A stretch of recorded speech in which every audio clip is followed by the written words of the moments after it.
Hey. I was like almost begging for them to put a link out. And there's a reason why I was doing that because what I was trying to show, and because I don't know who these guys are, I really don't. I don't know a lot of people out here. I just know that that was a pretty good conversation, right? And I know that in those type of conversations we get specific reactions. Okay, so like what he was speaking on, what James Freeman was speaking on, was some very important issues of people and what they voluntarily accepted from the I think I watched the last maybe 15-20 minutes of it. So it put me in a position where I wanted to show what I had. I had some important stuff that I wanted to show in government. As far as I don't know who that other guy was. I don't know if that was Zach or somebody else. I don't know those guys. I didn't hear who they were. I know the guy. There was a guy with a goatee, and there was a guy that was clean face. I don't know those guys. All right. Welcome again, Jonathan, Press Harder, Ryan, uh, Utah Defender, Old Dutchman, um, Press Harder, etc. Okay, the people that are coming in right now. I just know that that conversation engaged some of the things that I was thinking about. And the things that I was thinking about, um, seriously put, I mean, it could have made them, I could have educated them on a couple more things that they were talking about. So when the bald guy, the clean cut, clean face one, when he was talking about, excuse me, them going against their governor in the state of Michigan, it was the very opposite.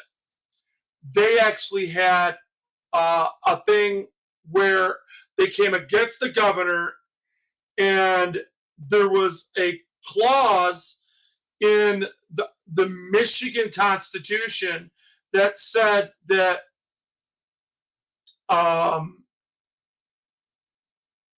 even during a pandemic, they have to ask every 28 days to keep the permissive going for the government to use the emergency powers to shut everything down every 28 days, straight up. And what I had to say was the opposite. And I was going to add, with the guy with the goatee was talking about, submission in government and how they run it, how we've paid them to do certain things, stuff that we've already paid for, where they're double dipping on, and they're getting us into other places, and we submissively allow them to do it. We don't stop them. Well, I just wish that James would come up here, because I did put at on one of my channels, I put at James Freeman, and hopefully he could see what I'm talking about, because I have right here, let's see, I have right here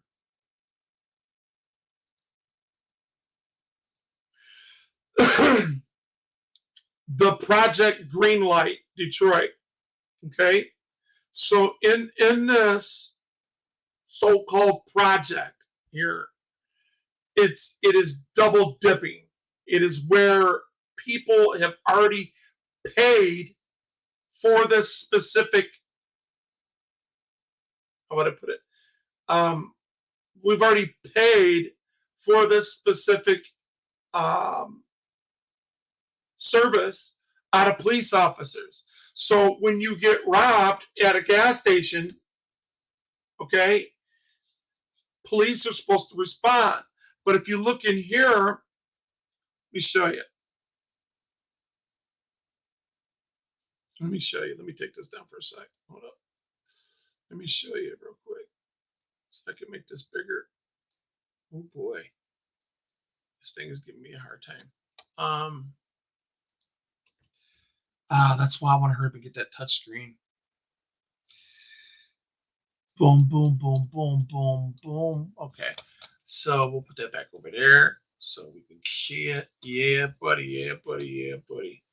And I want you guys to look at this shit. I want you guys to be able to see this like I'm seeing it. Okay. So on January 1st of 2016, the Detroit Police Department partnered with 8 gas stations and have installed real-time cameras, connections with police headquarters, a background-breaking crime-fighting partnership between the local business of the city of Detroit and the community and groups. Project Greenlight Detroit. Okay? By the way, this right here has spread like wildfire. Okay? So everywhere you go in the city of Detroit, I see one of the, especially if you go down 96, 94, not 275, but 75, 696, all around the city of Detroit, 396, all these different, Southfield 39, you will see these little lights, okay, all around the city of Detroit, okay? And let me read this again. On January 1st, 2016, the Detroit Police Department partnered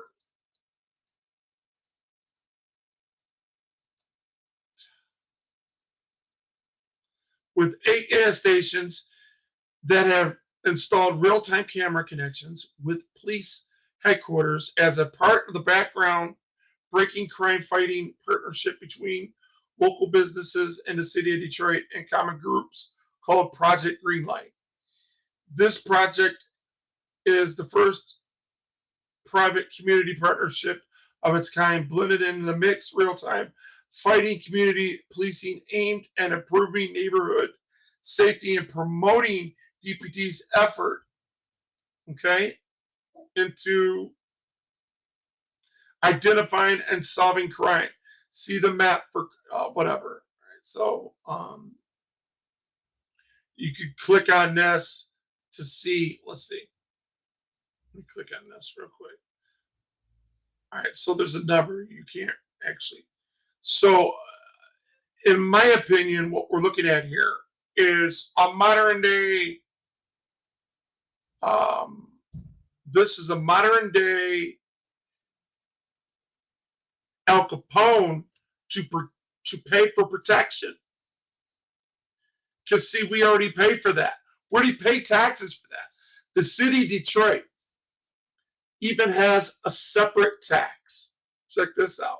It's got a separate tax that you have to pay if you work in the city of Detroit. They take out every week out of your paycheck a certain amount of money for the city tax,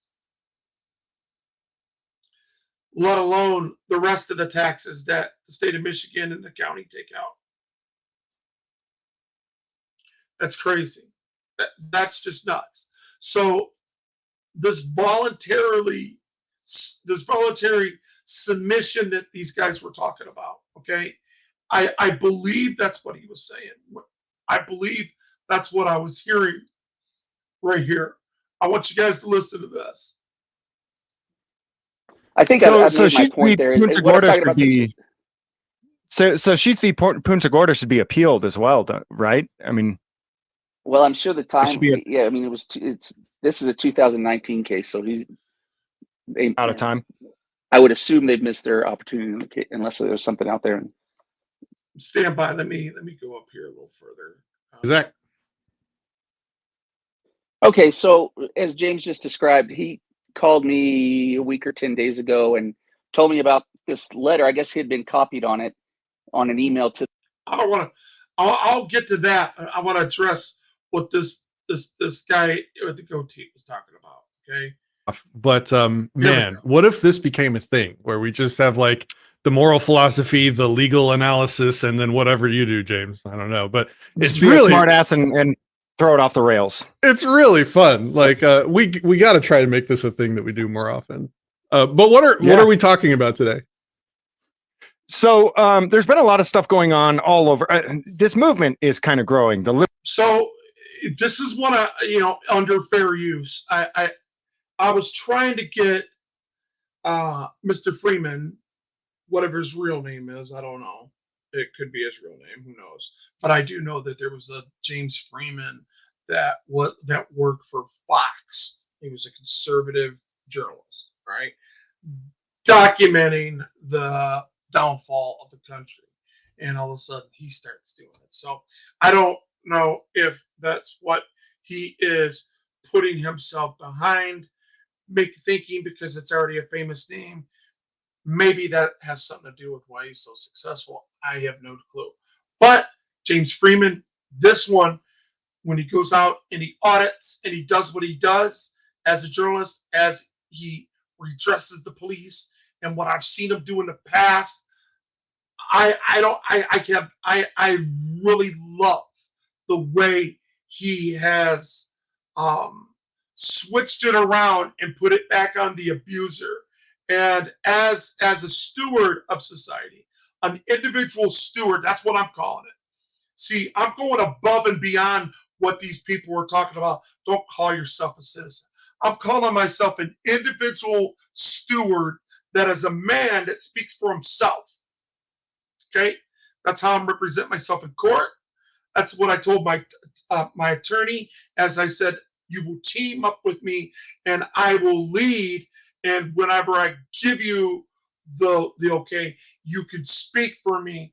But I'm the individual person I'm the individual steward that is a man that's going to speak for myself as he believes this, because that goes into the master theory of who you really are, because the stewards are in charge of the books.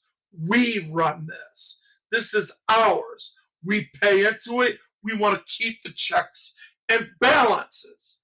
So, moving forward. Liberty movement as a whole, the movement for First Amendment rights, all of this. So I've been working with Zach quite a bit recently. He helped us out in Mountain Air. So I'm assuming this guy right here is Zach, because he's shaking his head yes.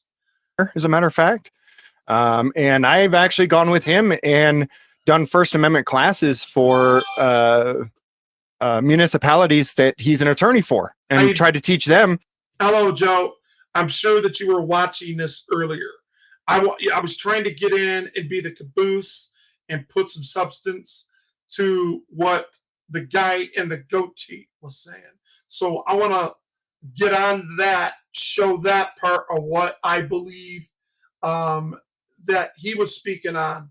And then I want to speak on what I believe this guy right here, the bald guy, I believe this guy is Zach. Hey, this is how you don't go viral on YouTube and don't get the living crap suit out of you. And trying to genuinely give them the tools instead of having them taught by people who really hate freedom, and so we've been collabing, working a lot together. Okay. So Patrick is the guy that I came in on, like in the middle of his speech, and I have something to put with what he said, and I have something to put with what Zach said. Recently, we went out to Gallup, New Mexico, and there was a guy who was arrested multiple times for cussing at police and giving them the finger. And so we set this thing up where we, some guys out of Arizona rented an RV. 10 or 15 of us showed up and converged on this place, got out to protest, and just started yelling and screaming vulgarities. not necessarily because we wanted to, but because they said we couldn't. And when folks like me are told that we cannot do something, we go out of our way to do it. After this event in Gallup, New Mexico, there's a failed activist that sent an email to the mayor saying, hey, James Freeman and these guys never even had a legal right to be in your building. And he listed all of this case law and mumbo jumbo and told them, hey, you can make an administrative order that you can just kick these guys out of your building, and that's that. And then all you have to do is get guns and force it on people. And so he's been sending this notice to a lot of different municipalities. He sent it to Gallup, though, and I sent it to Zach, who's an attorney in New Mexico, who glanced over it and within minutes called me back and said, this is absolute trash. This is so easy to destroy from a legal perspective. And I said, excellent, let's do it. And here we are. Oh, cool. This will be exciting. So I believe that Patrick is going to get into the specific statements that he was making, and I have something to match that. Then. All right, so we have some magic spells that we're going to debunk, and we have our wizard here with us that's hopefully going to take it down from a magic perspective. I'm sorry, I call it magic spells because it's kind of a made up system of rules that doesn't really. Same thing Al Capone did. Okay, it's the same thing. And the gangsters. This perceived authority, and they get people to believe this, and people just it's so magical, as he's saying, and you got wizards, masters, all this other stuff involved. You know what I'm saying? And people start believing in this crap. That isn't real. It's not in reality. It's just a system that people have constructed to try and solve disputes. But over time, it's become more decrepit and less functional and more polluted and perverted. As all things that aren't real can be. Like if they're under control of people, then they're going to be captured and perverted towards the ends of power and money. So that's why I call it magic spells. And it's not an insult to. And that is an excellent way of putting that. Because I'm going to show you why here in a minute. Of when people are in control of stuff, and it started off with taxes, right? You're already being taxed. The city of Detroit I'm just letting everybody know that you're here. I'm recognizing you, and because of time restrictions and people going live and stealing my audience. I don't know, some of my audience, it's small to begin with, so because I only have a few thousand people, so it's really hard to get that on StreamYards, let alone going live on YouTube. So if I go live on YouTube, if I'm out lucky, I'll be getting 50 to 90 people. If I go live on StreamYards, I'll be lucky to get 30 to 60 people. So sticking back to the narrative of what he's saying, I have something to match this. So let's listen to what he's saying. To call you a wizard, like we need people that know how these systems work so that, we have some modicum of agency to fight back against them. Remember, James Freeman's channel. So it's a system, y'all. 2 audiences in one chat. It's kind of hot. I want you guys to kiss and make friends. Welcome to the show. Welcome. I guess I'm welcoming you to your own show, James. Good to see you. But you're hosting, just restreaming to mine, right? Yeah, that's right. So we also have special guests that I will allow you to introduce, James. Yeah, so we have Zach Cook, New Mexico attorney, and okay, cool. So he's a New Mexico attorney. So I know the state where he was talking about and how that happened to them. Boy, but I bet he wished that he had the Michigan legislator at that time with the case that he talks about later on in this show. Former state representative in New Mexico. And Zach, maybe we can have Zach do a little bit of self-introduction, but I'll tell you how Zach and I met each other. We've kind of been working together on a lot of First Amendment and free speech stuff. And it's becoming a lot more accepted and common, this whole auditing and cop watching thing that's going on. People are starting to realize that maybe, just maybe, these anarchists are right. Not necessarily really anarchists. I just realized I'm like sniffing your head. I don't like this position. This is weird. No, leave it there. Okay. I'm gonna speed this up for time because I want to get to the points that they're making, and I want to show you in real time what's going on. Oh man, no. So we've done one of these three-way shows previously, and I thought it was going to be like a one-off. But man, what if this became a thing where we just have like the moral philosophy, the legal analysis, and then whatever you do, James? I don't know, but it's really smart ass and throw it off the rails. It's really fun. Like we got to try and make this a thing that we do more often. But what are we talking about today? So there's been a lot of stuff going on all over. This movement is kind of growing. The liberty movement as a whole, the movement for First Amendment rights, all of this. So I've been working with Zach quite a bit recently. He helped us out in Mountain Air, as a matter of fact. And I've actually gone with him and done First Amendment classes for municipalities that he's an attorney for, and tried to teach them, hey, this is how you don't go viral on YouTube and don't get the living crap suit out of you. And trying to genuinely give them the tools instead of having them taught by people who really hate freedom. Wow. And so we've been collabing, working a lot together. And recently we went out to Gallup, New Mexico, and there was a guy who was arrested multiple times for cussing at police and giving them the finger. And so we set this thing up where some guys out of Arizona rented an RV. 10 or 15 of us showed up and converged on this place, got out to protest, and just started yelling and screaming vulgarities. Not necessarily because we wanted to, but because they said we couldn't. And when folks like me are told that we cannot do something, we go out of our way to do it. After this event in Gallup, New Mexico, there's I think that guy and I got something common.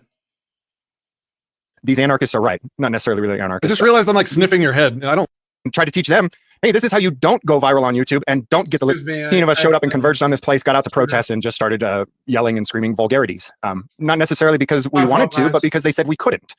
And when folks like me are told that we cannot do something, we go out of our way to do it. Exactly. After this event in Gallup, New Mexico, there's a failed activist that sent an email to the mayor saying, hey, James Freeman and these guys never even had a legal right to be in your building. And he listed all of this case law and mumbo jumbo and told them, hey, you can make an administrative order that you can just kick these guys out of your building, and that's that. And then all you have to do is get guns and force it on people. And so he's been sending this notice to a lot of different municipalities. He sent it to Gallup, though, and I sent it to Zach, who's an attorney in New Mexico, who glanced over it and within minutes called me back and said, this is absolute trash. Yeah. This is so easy to destroy from a legal perspective. And I said, excellent, let's do it. And here we are. Oh, cool. This will be exciting. All right. So we have some magic spells that we're going to debunk. And we have our wizard here with us. That's hopefully going to take it down from a magic perspective. I'm sorry. I call it magic spells because it's kind of a made up system of rules that doesn't really, that isn't real. It's not in reality. It's just a system that people have constructed to try and solve disputes. But over time, it's become more decrepit and less functional. And remember, it's only functional because we are the taxpayers. We're the one paying for that. They would not be gathering together if they didn't get a salary, and if they didn't get elected or appointed to those positions. That would have never happened without our money. Remember that. And more polluted and perverted, as all things that aren't real can be. Like if they're under control of people, then they're. And you will see the caboose that I wanted to add on to that to show you how they're double and triple dipping. To be captured and perverted towards the ends of power and money. So that's why I call it magic spells. And it's not an insult to call you a wizard. Like we need people that know how these systems work so that we have some modicum of agency to fight back against them in their own spellcasting arenas, let's say. But yeah, welcome to the show, Zach. It's good to have you. Can you tell us about yourself? Oh, thank you. It's good. Sure. Like James said, I'm a lawyer in New Mexico. I've been practicing law since 2004. I live in a small town in New Mexico, southern New Mexico, and I represent two municipalities and what's called a quasi-municipal entity. It's a solid waste company here in my county that's made up of the municipalities in the county, and they take care of the solid waste, but it operates like a municipality does. So I've been representing municipalities ever since I started practicing law. And in 2009, I was appointed to the legislature. My state representative won the election in 2008, but then he got sick and his wife got sick, so he had to resign. And I was appointed by the governor at that point and ran 6 more times. So I was in the legislature for 14 years. Last year was my last year, and I chose not to run because of many factors, including what I saw during COVID and what I learned in life, and that did not play out as I would have expected. I was very disappointed in my government and the judiciary and the handling of it, and the executive and the legislative, all three branches. It was very disturbing to watch. So I decided I did not want to have a part in that. Of course, there are family considerations too. I have 2 young kids, and it's hard for them, and my wife could go up to Santa Fe at this point. It's been 60 days a year, so that was that consideration as well. But mostly it was just complete, turnaround in my thinking, and just the life isn't necessarily the way it is. I really need to have this conversation right now because James, I was talking to a friend of mine and I said this on Anarchast yesterday. Like I'm so far past black pilled right now. Like I call myself void pilled. Like I'm just so doom and gloom about everything. And I've been telling people that like COVID has like one of the silver linings is that the whole COVID tyranny has really woken some people up. And so I guess I really need to hear your stories, Zach, because so I guess he's going to go into the trickery and the wizard and the spells that people have put on other people to get them to believe what they're believing. I need you to give me some hope that some people are waking up from this, and especially as an insider in the legislature, like your story's got to be pretty interesting. So I hope that I don't know if we're supposed to talk about that today, but I hope if we don't talk about it today, you have an invitation to another conversation with me. But yeah, anytime you want. James, what are we doing here? We're going to talk about that letter that was sent and break it down, or what's the goal? Yeah. So I mean, I guess I'll just kind of intro it a little bit from my perspective, and then Zach, we can have you go into, I guess, debunking what this guy says the law is or how it's applied. I suppose. Do you have a letter? Can you send it to me? I'll throw it up on the screen or something. I don't know if that's helpful. If it is, let me know. I should have done that before the show, right, Patrick? Oh, that's all good. If not, that's fine. Whatever. Dude, I over prepare for these things. I nag the shit out of you. For 2 days, I was probably bothering him. Yeah, but all you were asking me for was a picture and a link. That was it. It just took 2 days to get that out of me. It's all good. Oh, but anyway, I mean, if you have it handy, you can send it to me. If not, that's fine. We can just go. Or you can start. Do we have it handy where we can just forward it to him? And I can forward it to you in an email probably. And then in the meantime, I guess Zach, you can just go ahead and do we need it up on the screen actually, Zach? I don't think so. Or can you? Okay, you can take off with it without. Then go ahead and just take off with what this guy had claimed and start debunking it. In the meantime, I'll get an email over to Patrick. So in a few minutes we can get it up on screen. So this was in response to what all of you guys did. In that state, you went to this courthouse or whatever, and you pissed a bunch of people off by yelling profanities. And then, who is this that sent the letter? Maybe start there and set it up for us. No. We won't start there. We don't want to give them any clout. A lot of these people do these things knowing that they're wrong simply because they want attention. So I don't believe in saying the name of the school shooter or different terrorist organizations, and I don't feel like giving this guy any credit or clout or attention that he wants either. So we will not talk about him. We will only talk about the actual topic. Not debunking him, but debunking his claims, I suppose. Okay, good guys. Take it away, Zach. Okay, so as James just described, he called me a week or 10 days ago and told me about this letter. I guess he had been copied on it on an email to the mayor of Gallup, and I said, well, let me send it over to me. I'd love to see it because I guys like you go out and try to research the law or do research the law, sit down and read it, and then interpret it. Can y'all hear me? It's cutting in and out. Patrick. Yeah, I can hear you. I can't hear Patrick. I don't know if he's muted. Can you make sure all of your other browser tabs are closed? I think we're having some connection issues, Zach. Just make sure that you have nothing else open or going on your computer. That would probably help us. It's popping in and out. And I will reduce the stream quality a little bit here to you guys to hopefully help this.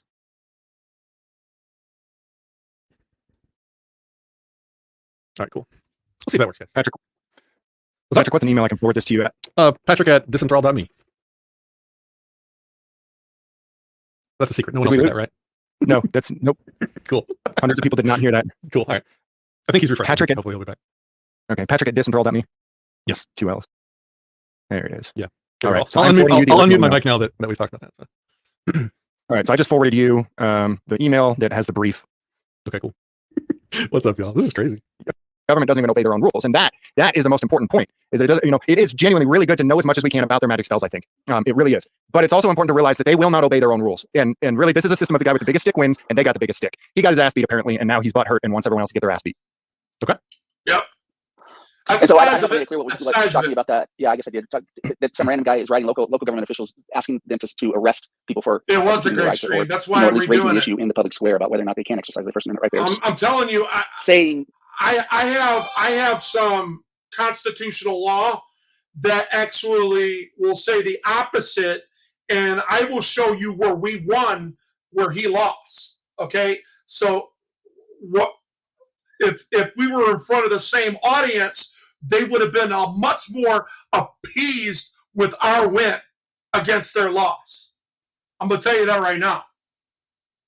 What frauditors know and believe. And James, just correct me if I'm wrong, you've never been deposed on what you know or think or believe about public fora and where you can and cannot exercise your First Amendment right, have you?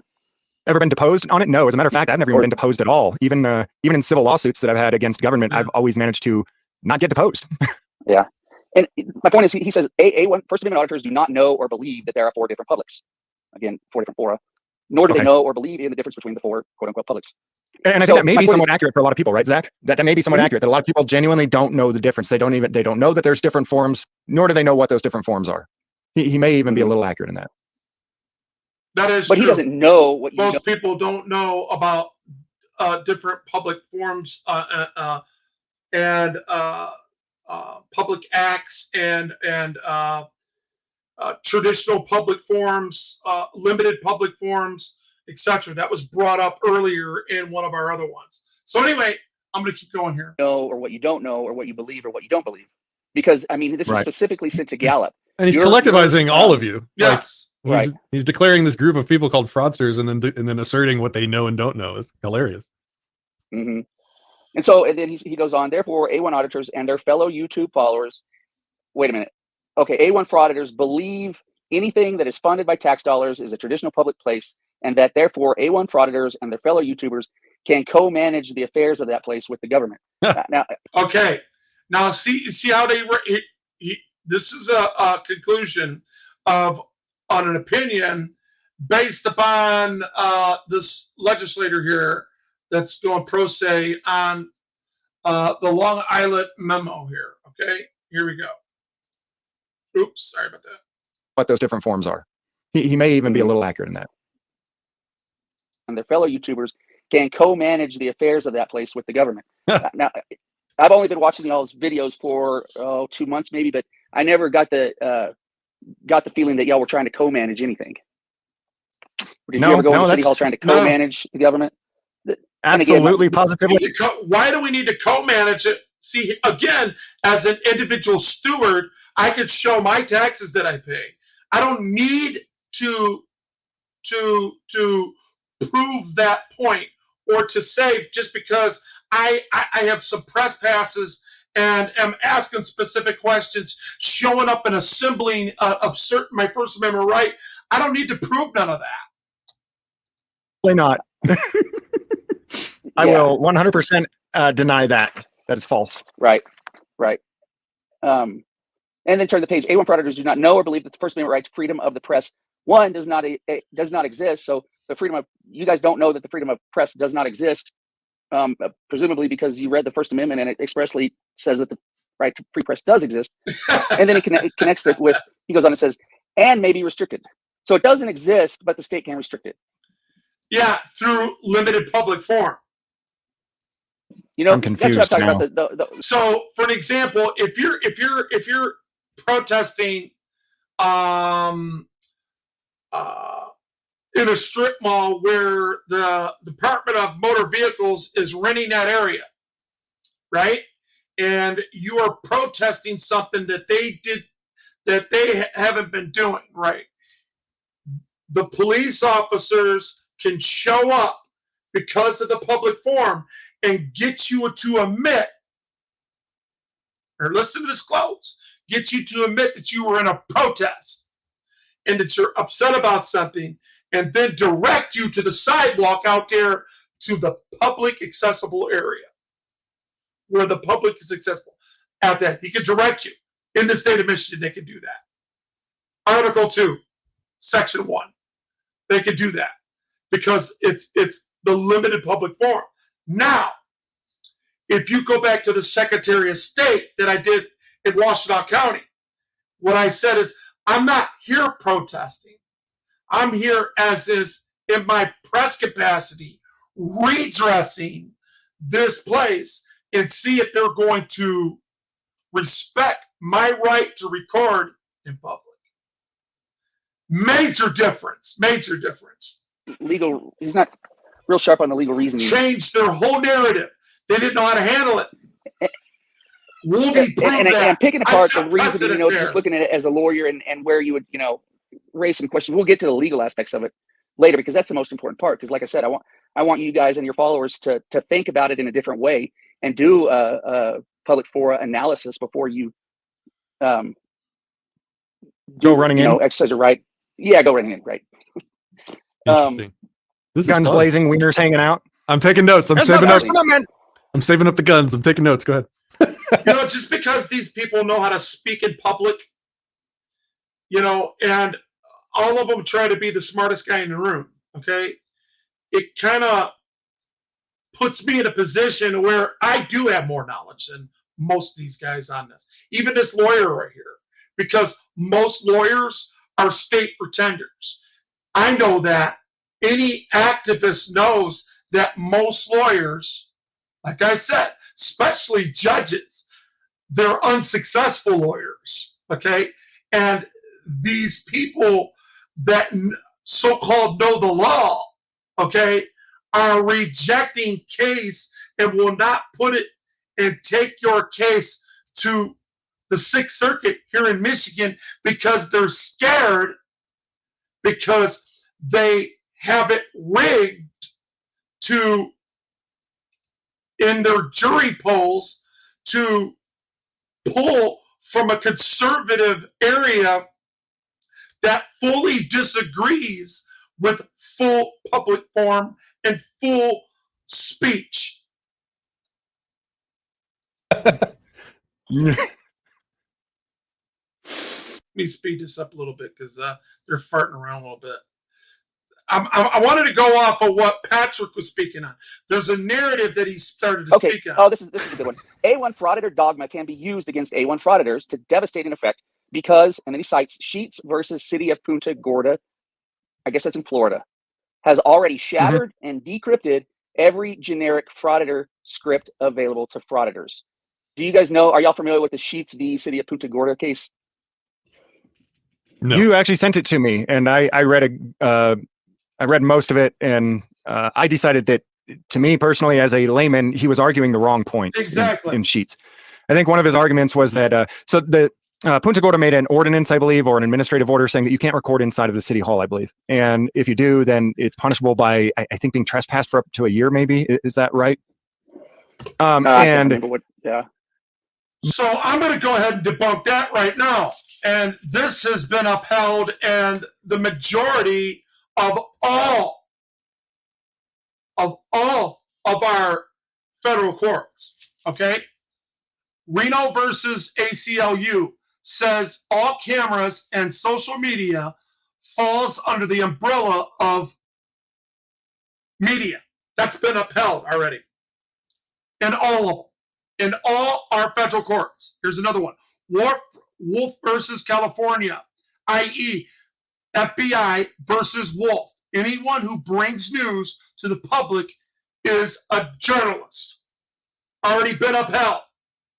Listen to this. Brownsburg versus Hayes states there's no requirement for media credentials. Okay.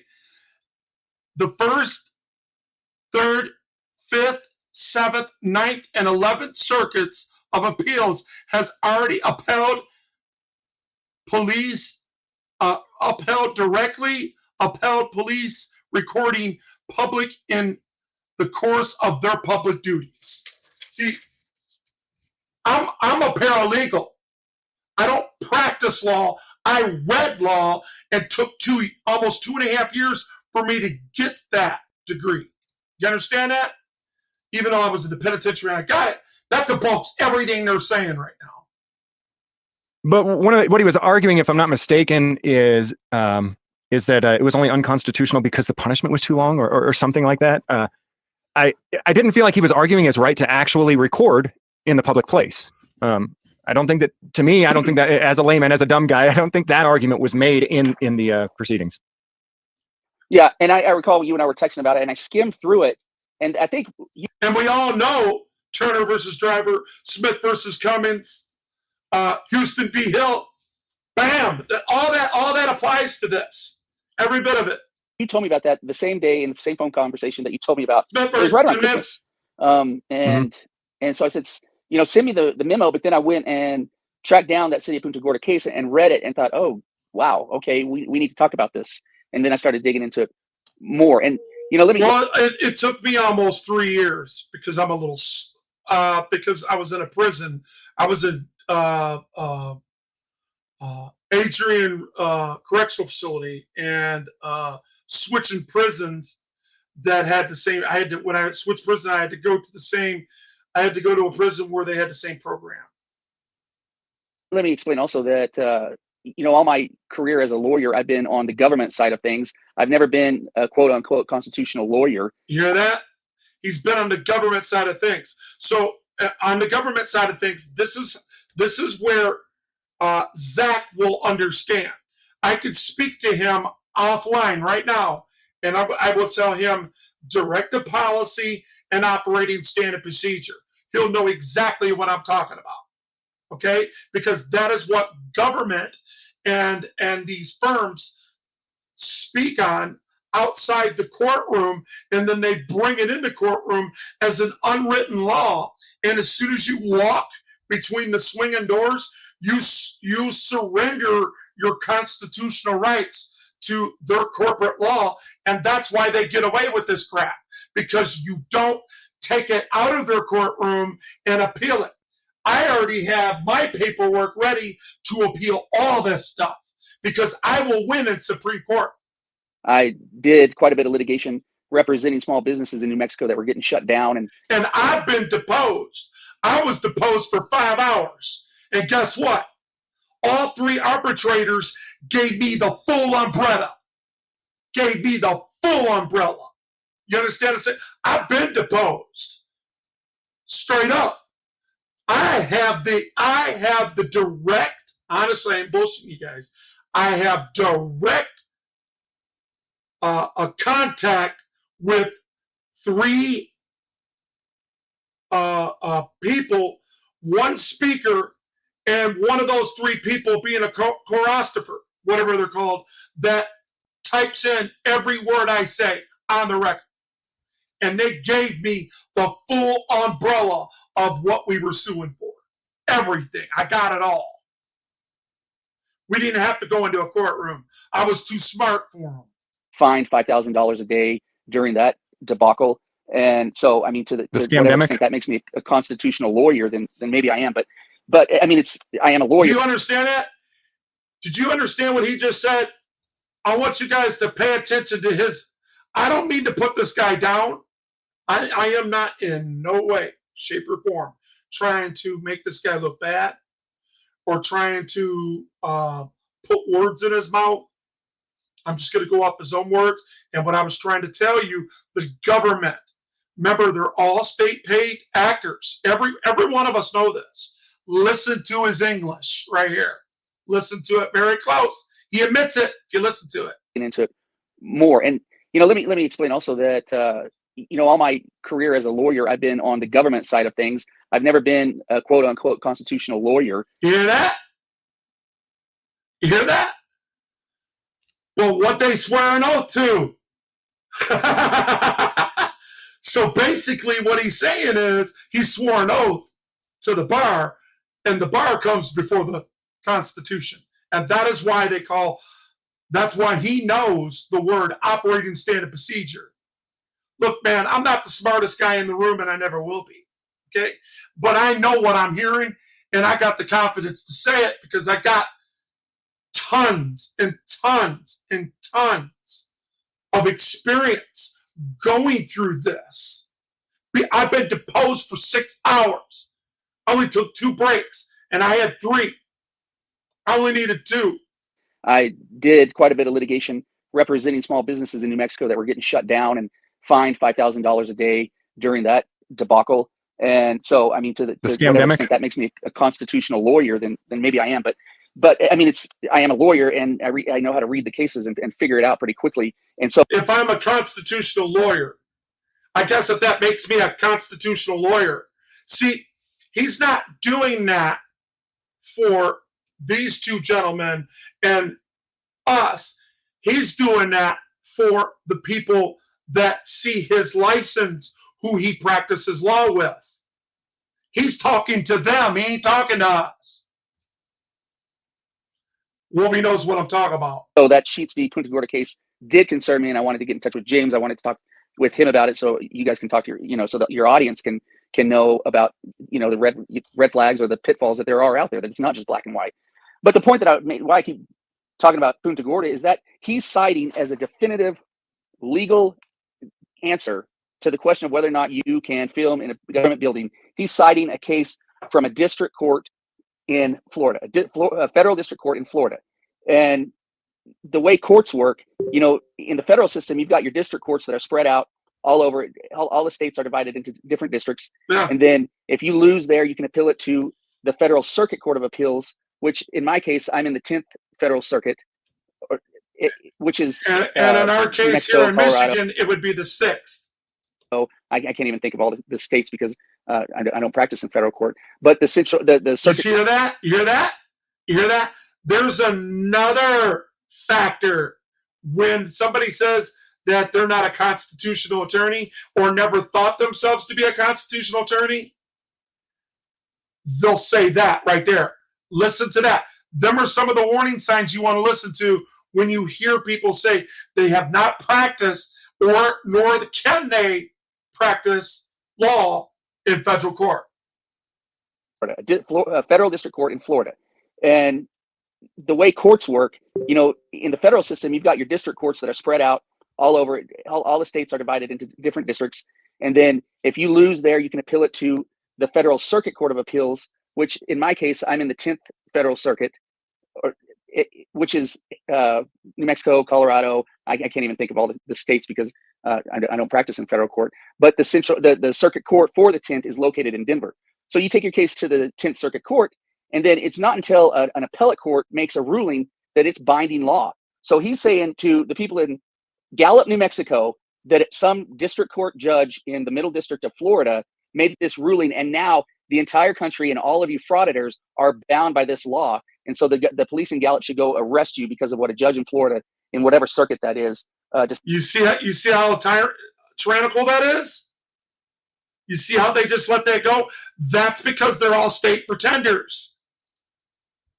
Shit, where'd that go?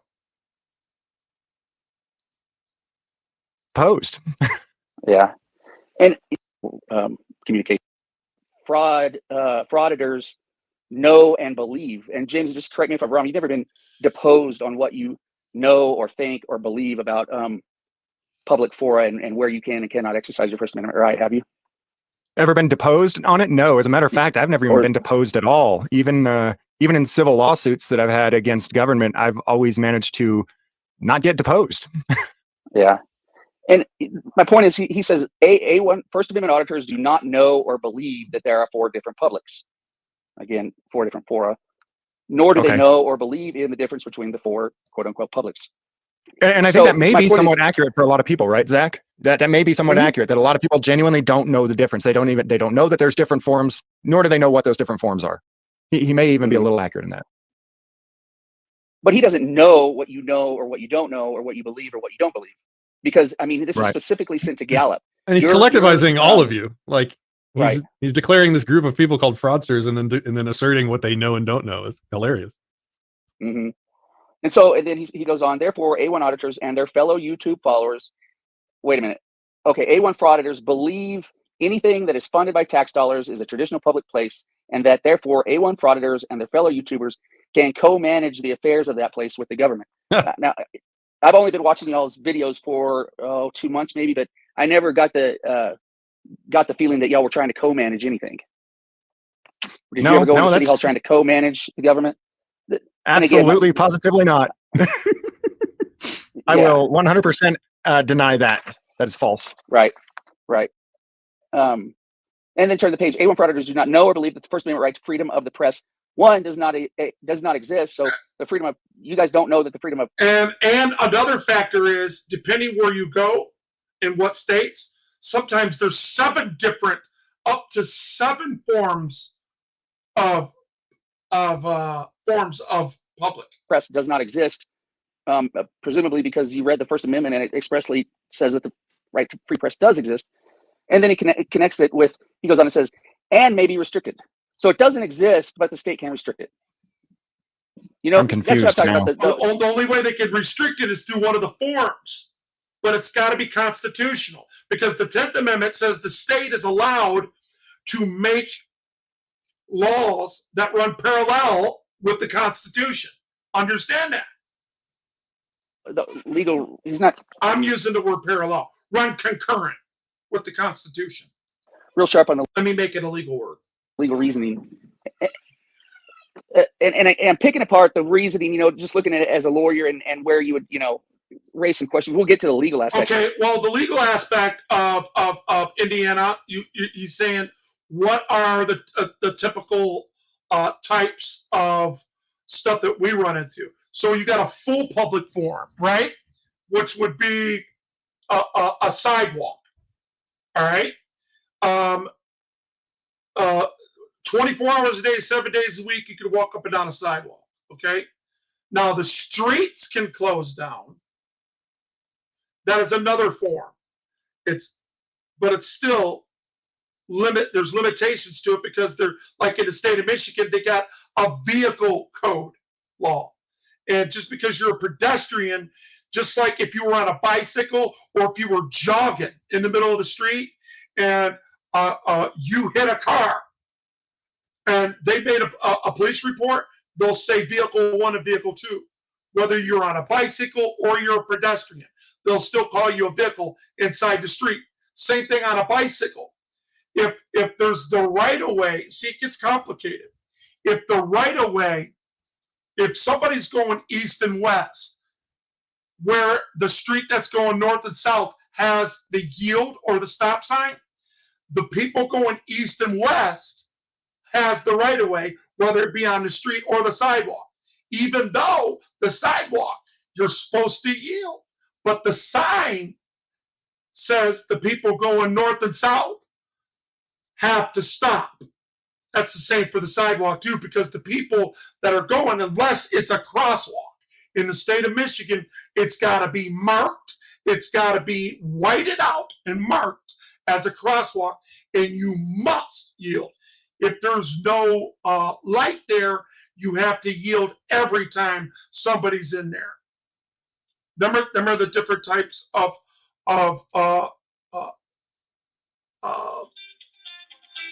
forms there. God, why am I being? I don't know why I haven't answered this. Stand by, guys. I'm gonna let this play out.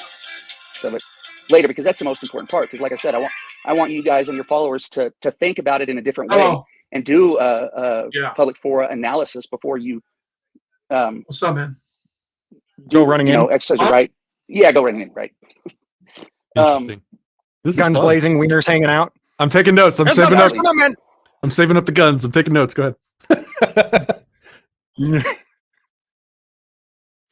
Okay. Oh, this is a good one. A1 frauditor dogma can be used against A1 frauditors to devastating effect because, and then he cites Sheets versus City of Punta Gorda, I guess that's in Florida, has already shattered and decrypted every generic frauditor script available to frauditors. Do you guys know, are y'all familiar with the Sheets v. City of Punta Gorda case? No. You actually sent it to me, and I read most of it, and I decided that, to me personally, as a layman, he was arguing the wrong points in Sheets. I think one of his arguments was that so the Punta Gorda made an ordinance, I believe, or an administrative order saying that you can't record inside of the city hall, I believe. And if you understand something about ordinances. This is what I know about an ordinance. What motivates city council and police chiefs and higher command staff that are the head of traffic and that have budgets coming in from the federal government, they want to be able to control the amount and as much as money they can get from the government. So they hire surveys to come out. Sometimes they're government contracted, sometimes they're city contracted, sometimes they're county contracted. Sometimes they already go off of already contracted law, right? But it doesn't matter. They bring that in. And what you have there is them going to city council and actually doing stuff that's supposed to be, remember, those people were hired to represent the stewards of society. And all they are is a higher paid steward than we are. Okay? We're the steward, but they're the steward. We get the stewards to listen to us and with democracy that says, hey, we put you in there for this reason, and we need you to keep them funds going on so you can keep that park clean, or that you could keep that area over there cleaned out, or the narcissists that want the people that are poor, that are living in the sidewalks, to keep it clean. They pass tyrannical laws all day long that infringe upon our constitutional rights. That's number one. That's the number one thing that they do, which is called operating standard procedure, because if they went off directive policy tells them in the 10th Amendment that they can't do that. That is what I've been trying to tell you about this ticket that they wrote me. That code that's on that ticket, I don't give a damn. I already sent it to Capitol staff, and I made all kinds of copies for me. They're holding on to it because that is pure 1,000% evidence that he wrote in retaliation on a citation that a code that does not exist with an MCL or a USC, let alone their own chapter. And even if it did, it is an infringement upon your rights, because that's not what the 10th Amendment says. Then it's punishable by, I think, being trespassed for up to a year, maybe. Is that right? I can't remember what. Yeah.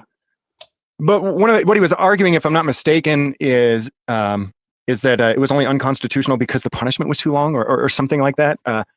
I didn't feel like he was arguing his right to actually record in the public place. I don't think that, to me, I don't think that, as a layman, as a dumb guy, I don't think that argument was made in the proceedings. Yeah, and I recall you and I were texting about it, and I skimmed through it, and I think you told me about that the same day in the same phone conversation that you told me about. It was right around Christmas, and so I said, send me the. And another reason why they make municipal codes is because, especially if there's misdemeanors and CIs, they get to keep all that money. They don't have to share it with the state nor the county. They get to keep all that money. Every fine that they get, it's all theirs if it's written in municipal code. Just another factor, guys. The memo, but then I went and tracked down that City of Punta Gorda case and read it and thought, oh, wow, okay, we need to talk about this. And then I started digging into it more. And, let me explain also that, all my career as a lawyer, I've been on the government side of things. I've never been a quote unquote constitutional lawyer. I did quite a bit of litigation. Do you guys hear that? He's got a lawyer bar degree, and he's not a constitutional lawyer. Even if you're a contract lawyer, you're still going off the 10th Amendment that gives the state allowed to make laws that run parallel and concurrent with the Constitution. It's just that simple. So when he uses English like that, he's a state paid actor. I'm just telling you that. I'm not trying to call him out his name. This guy is a state paid actor. Bill Clovis, if you're listening to me, you know damn well you are a state paid actor. You say you love the Constitution, but you're not. You don't practice the Constitution because you guys continuously add and subtract. You're not allowed to even add to a law. You're only allowed to narrow it, make it tighter. So if you can't park on the sidewalk, the only thing you could do is enforce it more stricter, narrow it down. Literally put a no sidewalk parking zone and put signs up, strictly enforced. That's the only thing you're allowed to do. You can't add to it, say parked on turf. You can't do it unless it was a sidewalk that was damaged and removed and somebody parked on it, and that's the public right-of-way for them to cross. Where the easement that they call it, right? That is an easement that goes down. And if the public can't get by, then they can write you up for it. And that is why operating standard procedure was created for that factor. So when somebody parks on a sidewalk that is not a hard turf, it's parked on turf.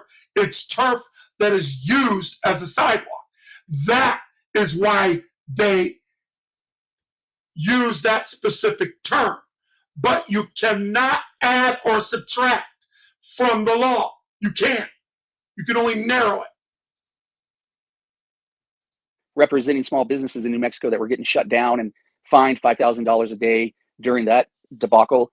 And so, I mean, to scamdemic, that makes me a constitutional lawyer, then maybe I am. But but I mean, I am a lawyer, and I know how to read the cases and figure it out pretty quickly. And so that Sheets v. Punta Gorda case did concern me, and I wanted to get in touch. He knows how operating standard procedure is in corporate law. That's all that means to me.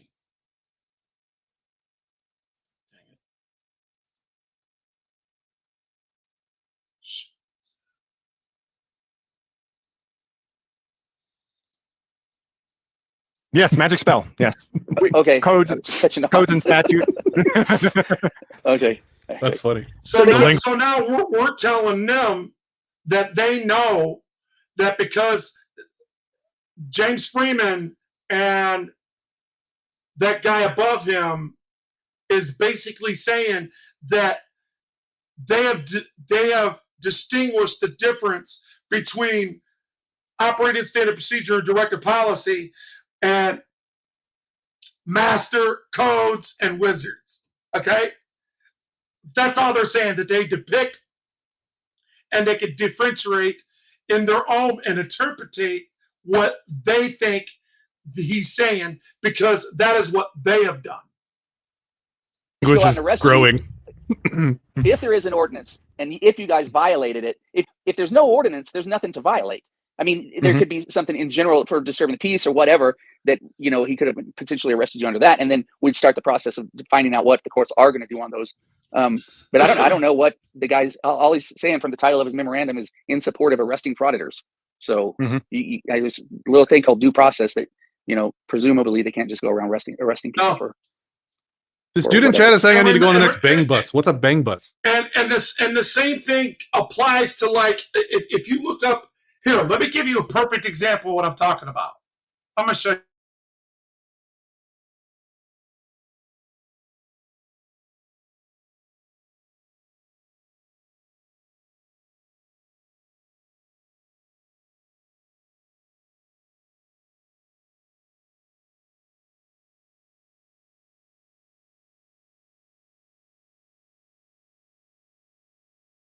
Okay, so this is what has been argued in state law for a long time, and our legislators finally put it into the statute under harassment.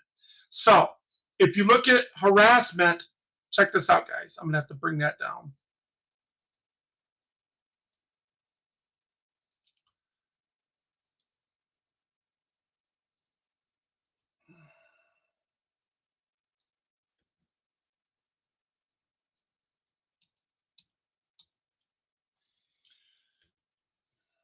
I got to make this big so you guys can see it.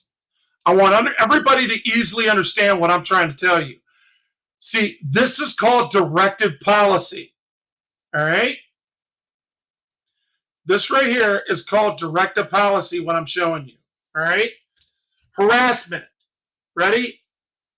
It means conduct direct towards a victim includes, but not limited to, repeated, continuously unconsented contact that would have caused a reasonable individual to suffer emotional distress that actually caused the victim to suffer distress.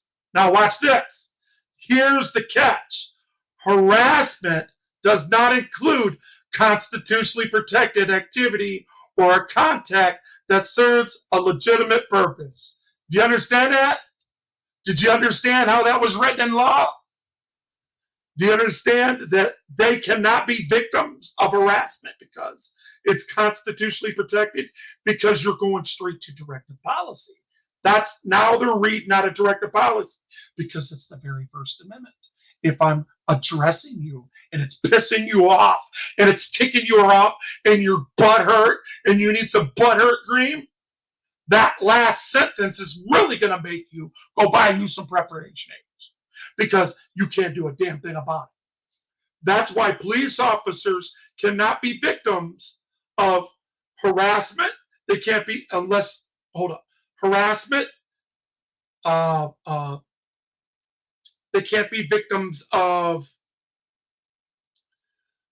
disorderly conduct or disturbing the peace. Remember, a police officer's always a peace officer. You can't disturb a police officer's peace. You get it? Because he's already a peace officer. The only way that you, on all three of them, that you could do that. Watch this, even in obstruction.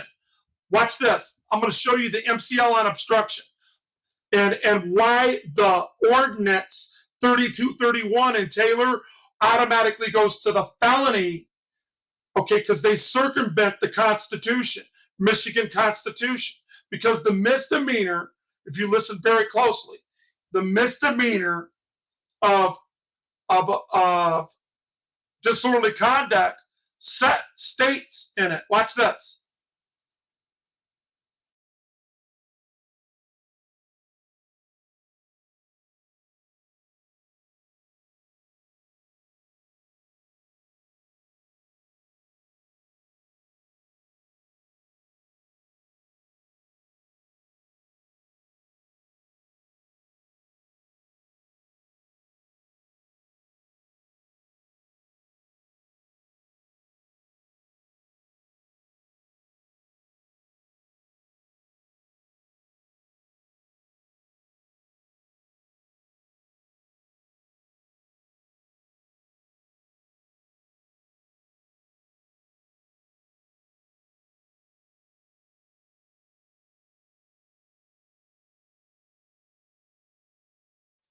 Same thing here on obstruction. This is the misdemeanor obstruction in the state of Michigan by the legislature. This is done by Michigan legislators. See that? Michigan legislator right up here. See that? Boom. All right. So it's 750.478A. Didn't think I knew that, did you? Look at line 6. See that? Bam! This section does not prohibit individuals from assembling lawfully or lawful free expression of opinions or designation of group, affiliation, or association, which talks about the very First Amendment of the Constitution of the United States. It cannot go against it. You understand that? So if you're in a constitutionally protected activity, they're screwed. See, this is why you guys got to look for it. And if it's not in your penal codes, okay, that means you got to set precedent for it because it's in the USC. I'll tell you that right now. And take the USC and take it to the Superior Court, and you will set precedent in your state. That's how that rolls, guys. You don't sue for punitive damages. You sue to change the law. All right, let's get back to what we were doing. Wolverine knows what he's talking about. I ain't screwing around no more. And these people, I've been letting them take me for granted for so long. I got cases lined up if I want to sue people. Once I start doing it. Once I start getting back in to getting down with this beast and actually writing again, getting back into it, my mind's going to come back. And I'm going to bite that ass. What am I missing? So when we went out to Gallup, New Mexico, well, it's different. Whether you're talking about our bang bus or if you've been on Pornhub. Man, why does that keep doing? It's the end of the. What the hell? I'm trying to think of a specific case. I can't think of off the top of my head. All right, so somebody else is asking me another question. Let's see. A physical or obstruction unless you are threatening. Yes. It's always got to be a threat. The only way police could be victims is if you're threatening them. Unless you're coming in a threatening manner, okay? That's all. That's the only way they could be victims of any of them crimes, all right? That is why trolls are kind of good. They think they poke some holes. We plug those holes, which help us more. Yeah, that's right. That's right. I have a question for you. I'm still trying to learn more every day. What are the differences between the federal and state laws when does the state override the federal? Now, this is my opinion. I don't practice law, but I'm going to answer that the best way I can. Let's use Roe versus Wade. All right. and let's use the example of gay marriage. All right. So this back in 1973, they were tyrannical, and they automatically wrote into law that the federal government has to pay for the legal abstraction of a child, which is an abortion. Okay? That was illegal as fuck. All they did was send it back to the states. Okay? So now, in every election, the states, in the next couple years, when they have their elections, they're going to either go all the way blue on that or all the way red on that. They're either going to go pro-life or pro-choice. Now, in gay marriage, they did it like that, and it was 50-50. You got to have 2/3 of the union to ratify any law. So what they did was they said, we're at a standstill. We need the Supreme Court to come in and weigh. Guess what? This is what the precedent they set. The precedent that they set, that I remember, was you can't help who you love. And they voted cautionary on the side of gay marriage and made it legal. That is why it's legal in every state. That's why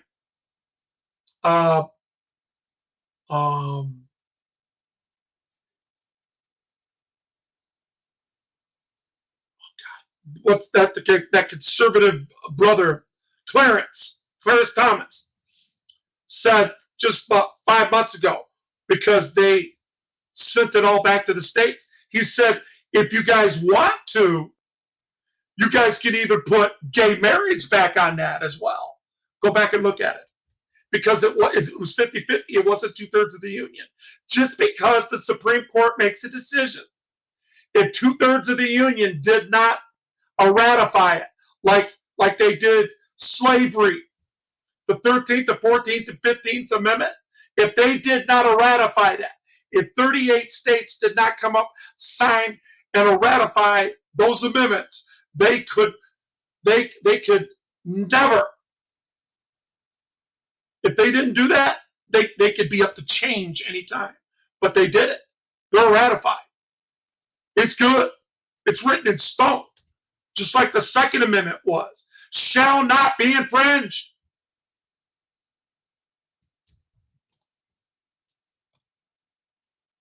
But and that's an absolute. I mean, that did that help you any, Indiana?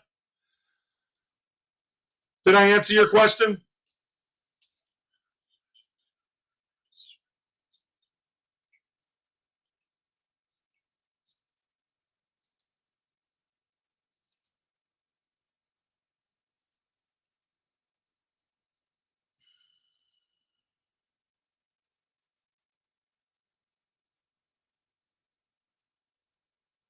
When you do this, I have you. Oh, I got you. Yeah. So did Indiana, did that help you out? Did that answer your question? Because I want to move along.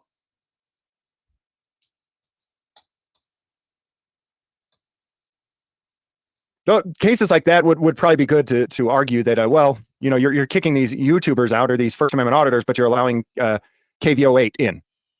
You're clearly discriminating against specific people that whose narratives you do or don't like. Against size of camera. Yes. I'm a bit of a third wheel here. I don't really want to derail this conversation, because he's giving out good advice that the people watching need to hear about, like how to navigate this magic framework that exists inside of these buildings that so many of your audience will go into to record in. But none of this has anything to do with property ownership, moral philosophy, or rights, or the rights in question. So I don't want to derail the conversation. I just don't have much to add to help in that regard. No, let's derail it, Patrick, because the whole purpose of the whole purpose of having this three-way conversation was, all right, here's the legal perspective, the spells and all that crap, and then Patrick's philosophical perspective of, look, this is what's right and wrong, and fuck your spells. Well, okay, go at it. You have to start with why is property? What is property? Why is property? Property is a concept. There are scarce resources in the world, resources that can't be used by more than one person. And so we come up with these agreements that we reciprocate between each other on who gets to use what when. And we come up with these agreements to keep the fighting in check. Because if you don't have reciprocal agreements on who gets to use scarce resources, you tend to have things like war and fights and murders, and you tend to devolve back into the state of nature that, by tooth and fang, the lion takes what he has the power to take. And so the opposite of that is making agreements with one another to live peaceably, to elevate ourselves out of the state of nature. And the most fundamental of those is property. And you start with things like self-ownership. I own me, you own you. We have just created out of nothing two concepts: property. Your body is your property. My body is my property. And I own it, which means I have the exclusive right to control it. And you have the exclusive right to control your body.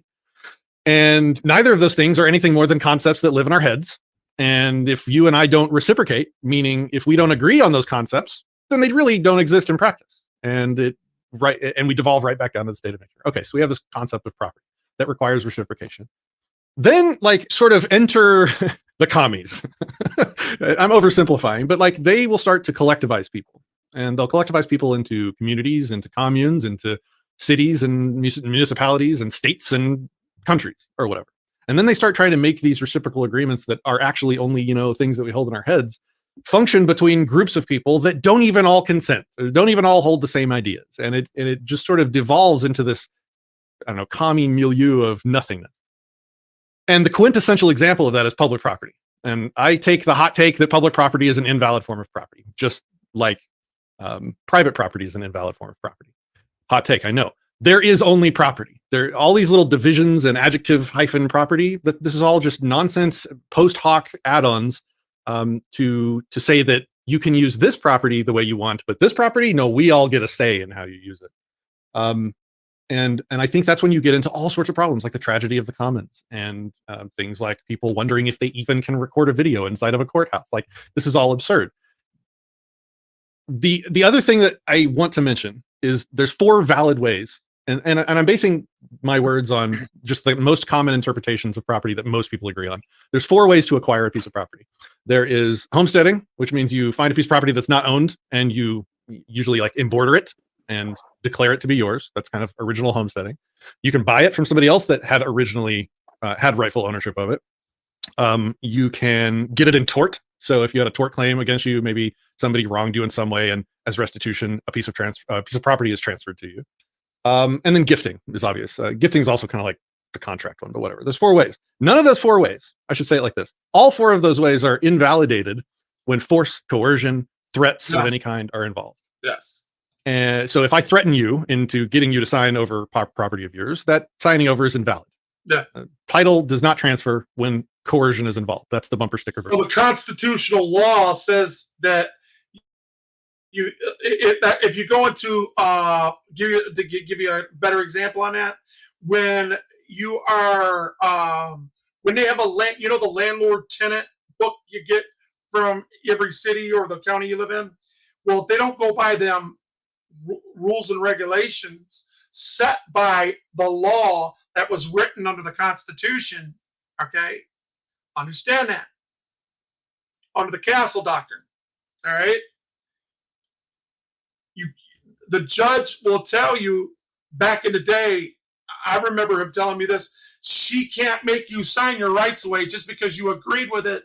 If it's not in the law, it can't be, because you were under duress, or you were you didn't understand what you were signing to in that specific subject, because it was living conditions, and it had everything.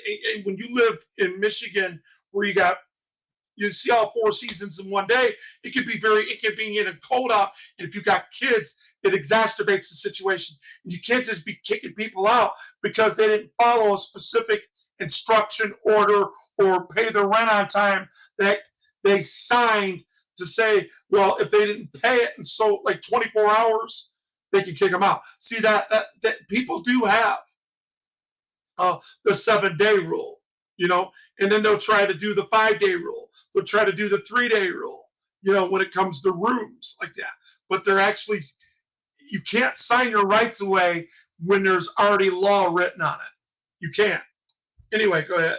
I'm going to let these guys go ahead. Version of it. Every single piece of property the government, quote, owns was acquired through some form of coercion, either by straight up coercing, like pointing a gun at somebody to acquire it, pointing a gun at somebody to threaten them into signing it over to them, or using stolen resources to purchase it from somebody in a fraudulent way. And I'm pretty sure I can defend that statement. And if you can think of a type of public property that wasn't acquired through coercion, I haven't heard of it, and I would be happy to be proven wrong in that area, especially Zach, if you can think of something. But I can't think of a piece of property that the government rightfully owns, because everything it came to own or possess or control had coercion involved. And so that leads me to just simply say, look, public property just isn't a thing. It doesn't exist, because everybody that claims any of it has claimed right to it, claimed ownership to it through some sort of coercive means. So I just don't morally really recognize any of it. And so I just see what I see as reality is you have a gang called the US government or the municipality or the state government or whatever. And these are like gangs, they're rival gangs. You got mafias, you got government gangs, you got cartels in Mexico, and they've claimed property, and on pain of violence, they will control it in the way that they see fit. And I see these courthouses are much like that, except that they've implemented this, whole system of and that's why I call them plantations, ladies and gentlemen. Every one of these courthouses, if you see, they're modern day plantations. That's why they got these big ass, remember how the plantations were made back in the day with the big old bars in front of them? Shoot, I don't know what they're called because I'm not a builder.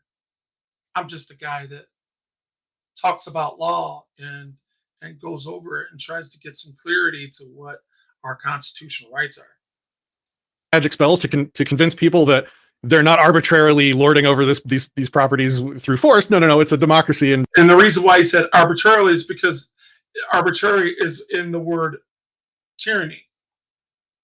And only a tyrant that is in government, that has government force, if you got rid of every religion in the whole world, you would have state.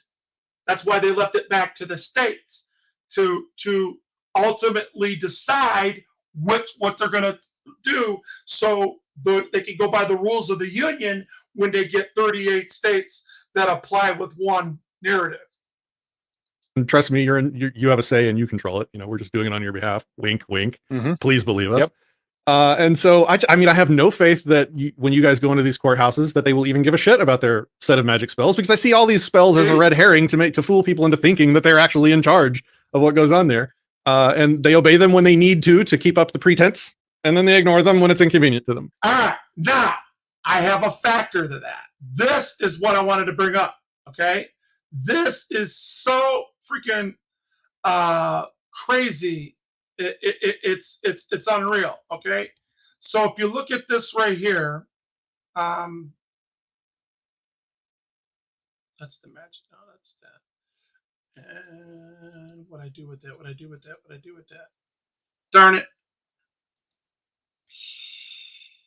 What I do with that? Oh shoot!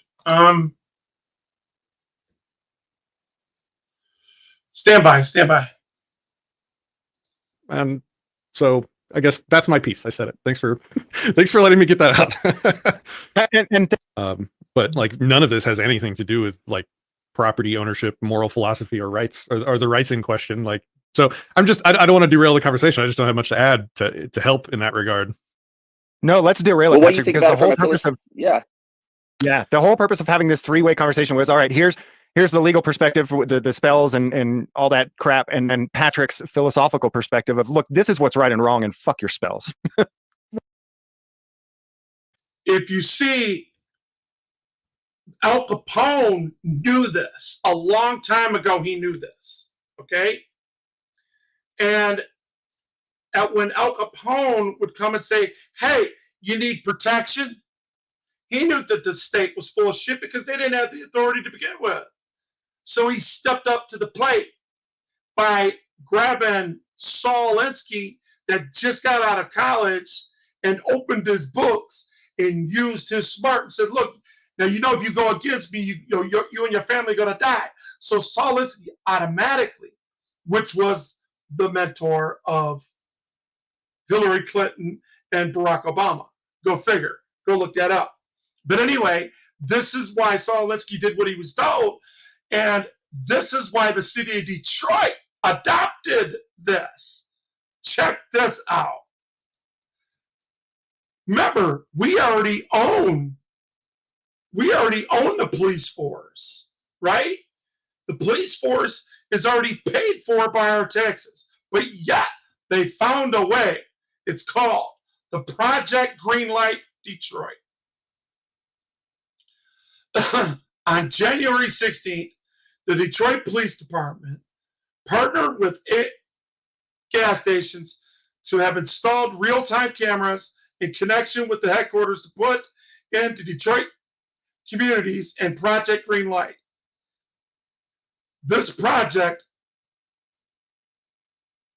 is the first public-private community partnership of its kind, blending of mixed real-time fighting crime and community policing aimed to improving neighborhood safety, promoting the realization of growth and business, and strengthening Detroit police directives efforts to deter identity and solve crime.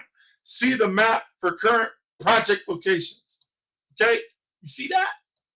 This is stuff we already paid for. We already paid for this. This is some Al Capone shit. This is what gangsters do. And that's what I wanted to get in on that. So I'm done with the Freeman Project. And even though I love a lot of his stuff and I respect his work, I'm telling you that I have the same amount of energy and knowledge to share with people, and I just don't have the subscribers, and they won't let me. They hold me back. That's why they call it a pyramid scheme. These guys are running the pyramid schemes, and that's all I'm going to say on that. I'll earn my subscribership. I'll earn it. One way or another, I'll earn it. Okay? And I'll stick around when YouTube starts taking them down because of their repetitiveness. I'll be catching up, and then everybody will come to me. So I'm not worried about it. One way or another, I'm going to get there. But in the meantime, back at the ranch, if I don't die, y'all have a great night. And I just wanted to share that little bit of information with you, and I'm back by reading the mail. Good night, ladies and gentlemen.